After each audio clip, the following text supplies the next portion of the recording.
Hey guys, it's Felix from Bars and Cigars ATL, and once again I'm joined by Jordan from Poor Man's Guide. And we just finished our review of the Cigar Battle Royale. But really what we want to do in part two is compare it when it talks about cigars. Is it truly a cigar blend? Does it pair well with a cigar? So we got our three contenders. We got the Joseph Magnus Cigar Malt, the Old Elk Cigar Cut, and then the RY3 Cigar Series. And for our cigar, we chose the Monte Cristo Espada, which is their annual release. This is a Nicaraguan puro, so that means the binder, the filler, the wrapper, all Nicaraguan, different regions, but really good quintessential foundational cigar that really will set the foundation of what we're pairing today. Right, we want to try to find something that had the classic flavors you'd expect from a cigar. Yep. You picked up some earth, some leatheriness. Yep. I got kind of Cuban coffee, that dark espresso roast, a little bit of creaminess, a little bit of roasted sugar. Mm-hmm. So I feel like this is gonna be a good example of somebody who goes to a cigar bar and picks up a cigar off the shelf, what they're gonna experience. Yep, absolutely. So we've burnt through some of these already because we wanted to get the cigar warmed up, let the oils release, let the notes kind of show themselves. And then we're gonna take a taste of each one and we're gonna just let you know which one actually pairs well with a cigar versus just the notes alone. So let's get into it. Let's do it. Starting off with A, which is the Joseph Magnus. Now what's the finish on the Joseph Magnus? So the Joseph Magnus is cognac, Armagnac, and sherry. All right, and this is the more aged whiskey out of the three. Right. Plus 10 years, north of 10 years? Yeah, I think potentially 12 to 14. Okay, yeah. And this is a series from 2019, so of course you may have some different series, but normally what I like to do is take a sip of the whiskey and then take a pull of the cigar, and you can do it vice versa, but let's get it.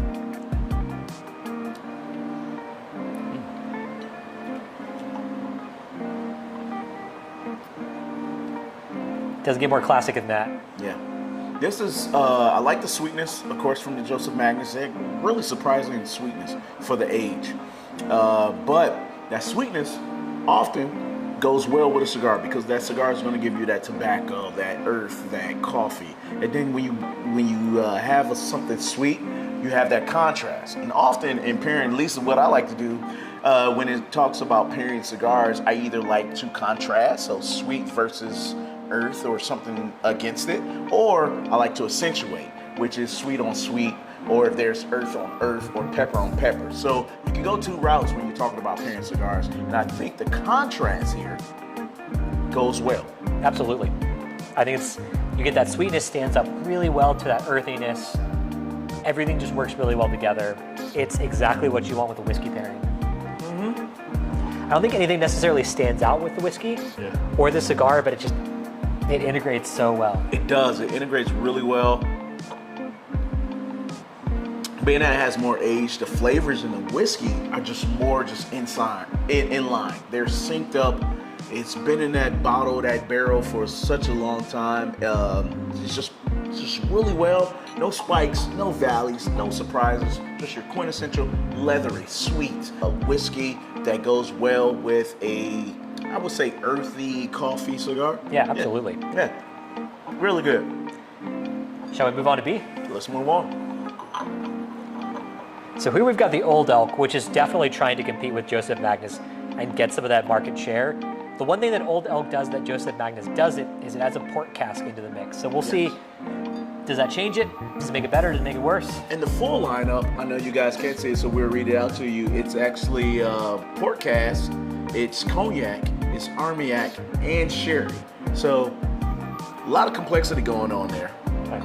One thing I will call about Old Elk, I appreciate the transparency. They tell you how long that bourbon spent in each of those different barrels before it was mixed together. So it's always nice to see. Mm-hmm. Taking a pull, then a sip.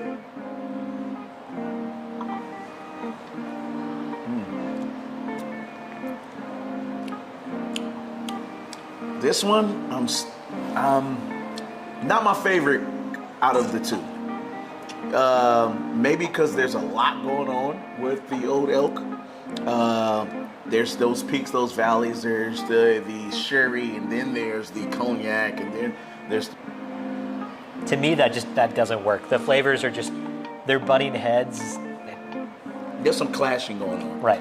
Especially with it's a puro cigar. So just a regular Nicaraguan. Now, if you're smoking something different like a Dominican or a San Andreas, maybe these notes will pair a little bit better.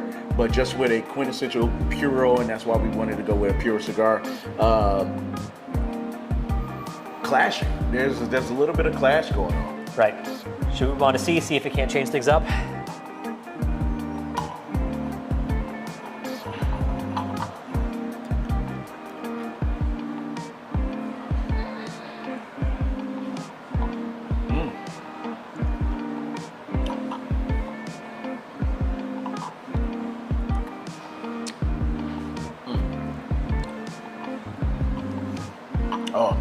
Oh, that's good. That's interesting. That's very interesting.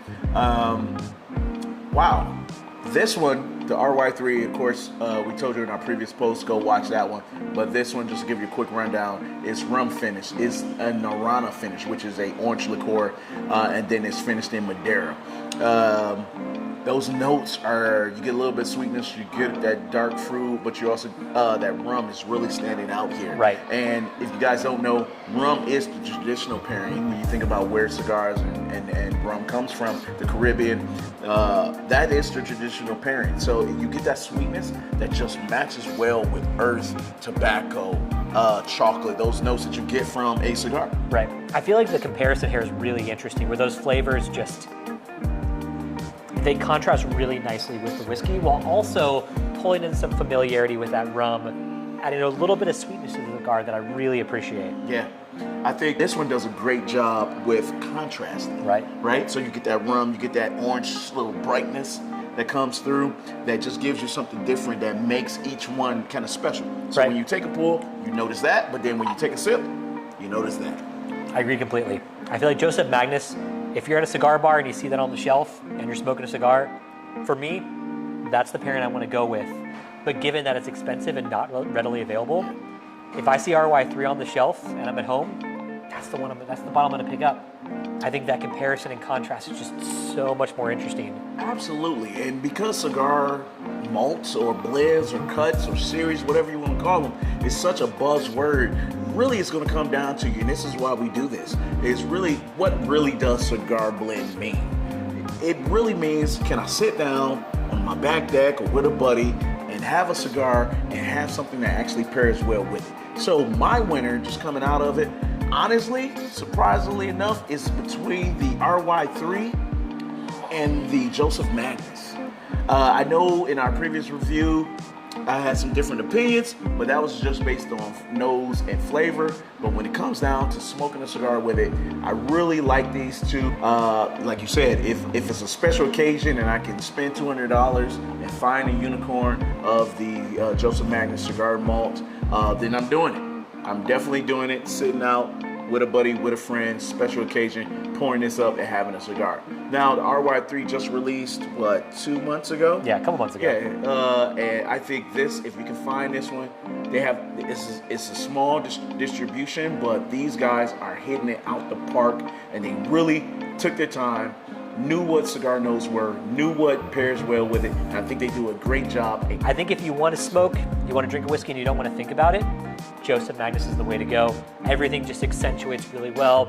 You don't have to dissect it, it just is what it is. But if you want to spend that extra time dissecting it, pulling apart those notes, RY3. That's our winner. Well, at least that's my winner tonight. With a cigar, I'm going RY3. It's interchangeable depending on what you want to do for the night with the Joseph Magnus, and then finishing up for me is Old Elk. Right, I agree. All right, so with that, guys, we hope this was helpful for you when it comes down to pairing. That's definitely different than just notes alone. But I think we got some winners here, we got some highlights, and the fact that RY3 being a new kid on the block and Old Elk just releasing their first cigar series, it just contending with an OG like Joseph Magnus really speak highly of what they're doing and the juice that these guys have. Really go look out for them. Go to your local package store. Go to your cigar lounge like we are here at Smyrna Village Bourbon and Cigar. And they got it right there ready for you. So guys, hopefully we'll see you around. If you're in the Atlanta area, come have a smoke with Poor Man Guy. bars and cigars and just have a good time. So guys, anything else for you? Nope, that's it. I'm Jordan from Poor Man's Guide. And I'm Felix from Bars and Cigars ATL. Light up your life.